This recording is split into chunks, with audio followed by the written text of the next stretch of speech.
Hello, everyone, and welcome to Fire Talk with Chief Mark McCluskey.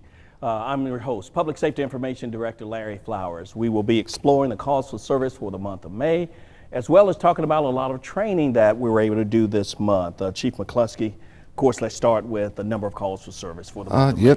This month, pretty much average around 1,900, a little over 1,900 calls total for the month. 1,257 of them were EMS calls, 688 fire calls, and 14 working fire incidents. All right. So, 1959 calls for service. So, yeah, that is about average. About average. Last month was down just a little bit, but the month before that was up over 2,000. Right. Summer months on the way. So it is. I'm sure it's going to go up. This is our little break before it gets busy. Right, right. Not too many fires in the month of May, but we did respond to I-24 at 8:40. Had a vehicle fire. Actually, I think it was a pickup truck caught on fire after close to 8:40. It was fully involved, and our crews arrived on the scene, had to stop traffic for a few minutes to be able to extinguish that fire. Luckily, nobody was hurt in the fire, but it was pretty much a total loss to the vehicle. Right, and from that video you're seeing now, the flames were, yes. I mean, you can how tell. dangerous is that? We know with fuel and... Vehicle fires, they have a potential for a lot of dangers. Most people think, oh, the gas tank is going to blow up. It's a possibility. There are preventive measures put into vehicles when they're built now to keep that from happening. Okay. But also there's things like a big thing. It's not as bad now as it used to be because some safety is built in. Shocks that absorb in the bumpers. These times where those have exploded and actually injured firemen by losing legs with the bumpers coming off. Of course, the toxins coming off of it, it's very toxic, the fumes are and stuff, and you got airbags you deal with. It's just so many things in the vehicle. But one good thing about newer vehicles these days, they're less likely to catch fire as the fuel injection, not the carburetor and stuff backfiring in the carburetor, setting the engine on fire. We don't have that much anymore. Right, and they knocked it down pretty quick because they prevented that trailer that it was pulling from catching on fire. Yes, it sure did. Yeah, definitely. And then had some weather damage back in May as well, and where a tree fell on a roof of a house, right? That is correct. There was a couple of days there we did have some bad weather in May, and it was kind of ironic. The house that the tree fell on, that was a family had moved here to Tennessee, getting away from Hurricane Helena. Wow. And a tree falls on their house. They'd lost their house in that hurricane, so they had located here, but no one was hurt, and done minor damage to the house. But, those storms that we had some trees blow down, and we try to assist in that, to get roadways opened up. I think we had one on Broad Street that day that fell across the street. Right. And we carry equipment that we can do minor, tree removal, and then the city will come out with their arbor team and do the rest of it. But we'll try to get the roads back open. Right, and also there on Florence Road, there was a call for service there as well. Yes. So that was all weather related. It was, and luckily this time, we had some hard rain, but not continuous rain, so we didn't have to deal with the flooding. So any high waters and stuff. Exactly. And there was a lot of training during the month of May. We didn't have a recruit class, so that gave a lot of the staff time to get a lot of training in. We like I said, we didn't have the recruit class, which that takes up a lot of our time in training. So we was able to do an in-house training with a lot of each company's getting together, doing certain of their specialties, getting together and doing some training. We had a rope class. I know that the guys went out, they did a high angle rope class, simulating someone falling off of a bridge into the water and extricating them or getting them up out of the water, up over the bridge. And a lot of different scenarios like that, just to keep our skills sharp. Right, and during that training, they were able to bring out the drones to show how the drones can be helpful. Exactly, that's we've had drones for a while, but we have changed into a whole different outlook on those. We're using them for more things. We just recently, council approved us to purchase 3 new drones. They come in, they have thermal imaging camera, infrared, so in this particular rescue right here, it can go down and spot the person, find them quicker, Right. even at day or night if you don't have. So it's so many uses for that. You know, we can, on a hazmat scene, send a drone in, read the placards, and before exposing someone else, we can zoom in on that and do a lot of different things you can do with drones nowadays. Sure. And speaking of drones, there were several staff members who are now certified by the Tennessee FAA Part 107 drone certification class. That is correct. It's our drones. You can't just jump out like someone just wants to do it at home. We have to go to classes, get certified, and get a license to fly the drones. If I'm not mistaken, I think we had about 13 people this last time. Right. So we got our drone team established, got all pilots ready to go. Yeah. And we're going to have a story on the drone Yes. coming up soon with Michael Lynn White on City TV. So looking forward to seeing Yes. them in action. And I got to see two of you guys that trained with a statewide group of drone pilots. And, Yes. and that was unbelievable to see them in action there, working with that type of training.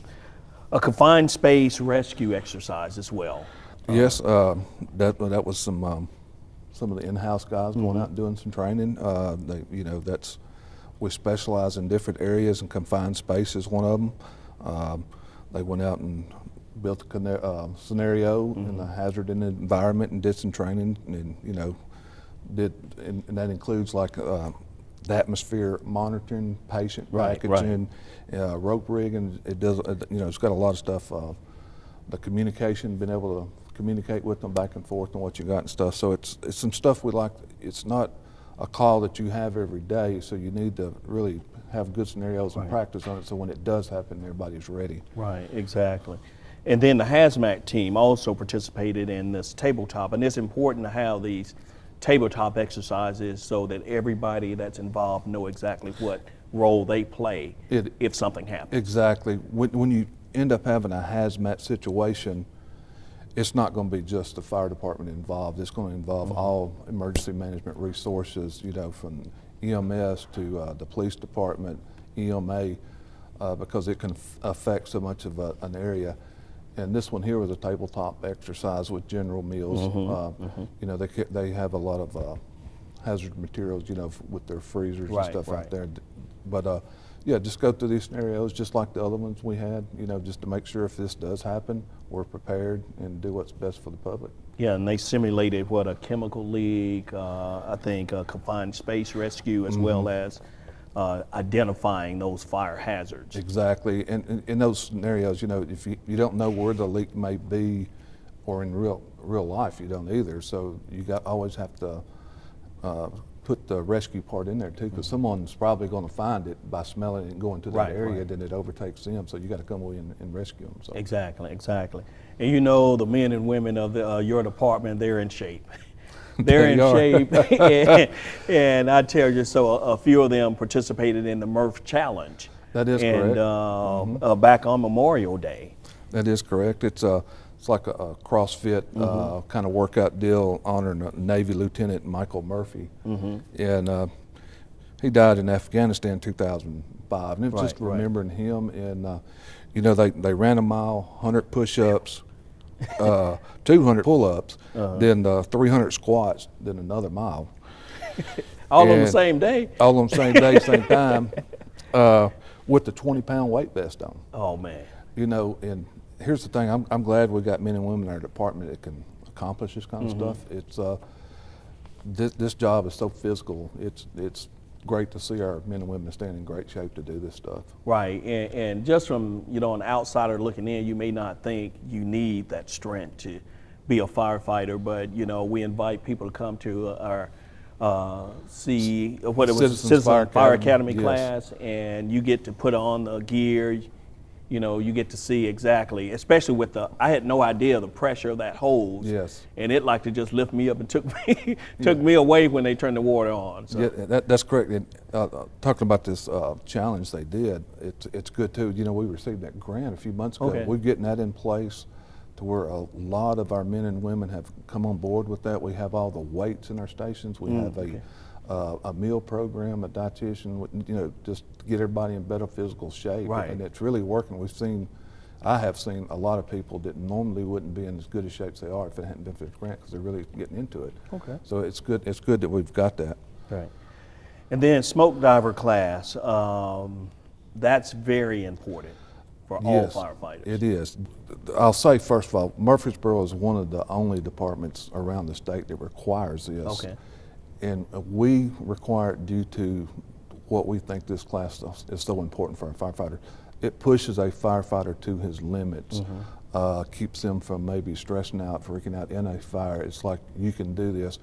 You basically tear them down to where they think they can't do it at all and build them up, and when they come out, they know they can.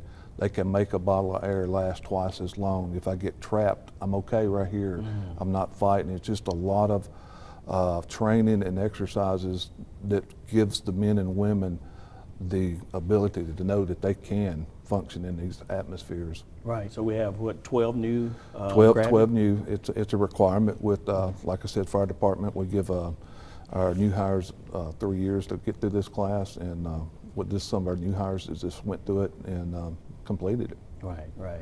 It's very tough mentally and physically. Right, right. And yeah, the video that you're seeing, really shows that. Yes. Especially, I was really intrigued about 5 different water lines The in a 5-line drill. structure, and then you have to choose one to follow to get out to safety. Even just stuff Yes. like that It was just amazing. It teaches you stuff like that. A lot of people don't think when you come up on a hose and you meet where the coupling's at, you can tell which way that coupling's going to the outside or into the fire just by knowing. And of course, if you're going to have a fire, you're going to have many lines maybe in there. So you have these lines kind of mixed up, but you got to find your line and go through all these other ones and get yourself back out of the building by following that line. That's just one of the many drills just that we one. do. Right, right. And then also in May, we celebrated National EMS Week, and of course, with the paramedics, the EMT, AMTs on Yes. on staff there, I just- just like to give them a pat on the back. it's a week that you just celebrate for the medical people in this field, which we all are. It's a requirement for us to be an advanced EMT as a firefighter. Then we have several that move on and become paramedics, and that's just another service we offer to our citizens that's great about our department. Sure, sure.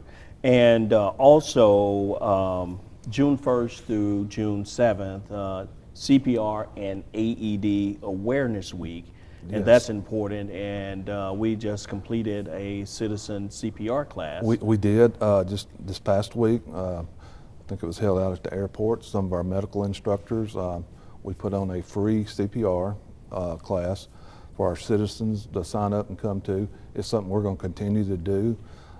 Like anybody that wants to get trained in it, maybe come out. This is a class for the public. It's not for a medical first responder that needs a recert and certificate. Right, And CPR, it's not for that. And with this week being CPR and AED week awareness, that's critical to saving lives. Knowing those procedures in the AED, having them, just being aware of them. Right, right. In this group, I was there. I mean, they got a lot of hands-on, really interested. They asked a lot of questions, and they really learned a lot. A former teacher was in that group, and she's taken some classes before and wanted to just refresh herself. And Exactly. it was a perfect situation to do it. Exactly. Yeah. So also we can catch you on Mondays on WGNS each first Monday of the month from 8:15 to 9 o'clock on WGNS radio. This past week, I think Fire Marshal Lowe filled in Yes, for you. I took a break from it this week, and I talked to Scott at WGNS, and it was like, let's swap it up a little bit. Yeah. Bring the fire marshal in and maybe some information.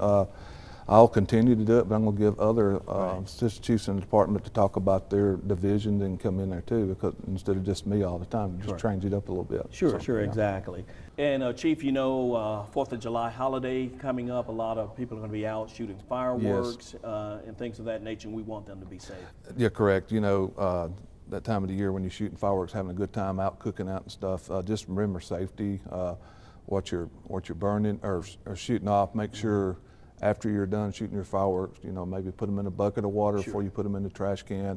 Let adults light the fireworks. We don't want kids to be getting hurt by them, but just to have a safe 4th of July. Sure, sure. And we have a little PSA Yes, we'll that gives show them a a little PSA. more tips. So let's go ahead and watch Exactly. that now. Hello, I'm Charles Powell. Murfreesboro City Fire and Rescue Department wants you to enjoy fireworks safely this holiday. Follow these tips to be safe. Never point or aim fireworks at people, animals, structures, or cars. Doing so can cause major property damage, bodily injury, or even death. Never hold fireworks while lighting them, as they could prematurely explode and cause severe injury. Place fireworks on a flat, non-combustible surface to ignite them. Never allow children to light fireworks. Always have a responsible adult do the lighting. Be aware of any dried vegetation in the area that could catch fire. Always have a garden hose or a small pail of water nearby to extinguish the fire if needed. If you are unable to put the fire out quickly, call 911 to report the fire so the fire department can be en route. Certain fireworks are not allowed to be shot inside the city limits, including bottle rockets and mortar rounds. For a complete list of prohibited fireworks and the days and times fireworks can be shot off, visit the Murfreesboro City's website. As always, Murfreesboro Fire and Rescue Department wants you to have a fun and safe holiday. So, Chief, even before those fireworks stands open, members of your fire marshal's office, the inspectors will be out inspecting those tents to make sure they're safe. That is correct. They will be out making the rounds when they file for a permit to open that up. Yeah. So, Thank you for tuning in to this episode of Fire Talk with Chief Mark McCluskey. We hope that you found our conversation both enlightening as well as informative. You can also catch more engaging conversation right here on City TV, as well as the City of Murfreesboro government YouTube page, as well as the City of Murfreesboro and the Fire Department's social media platforms. I'm your host, Larry Flowers, and on behalf of Chief Mark McCluskey, we'll see you next time on Fire Talk.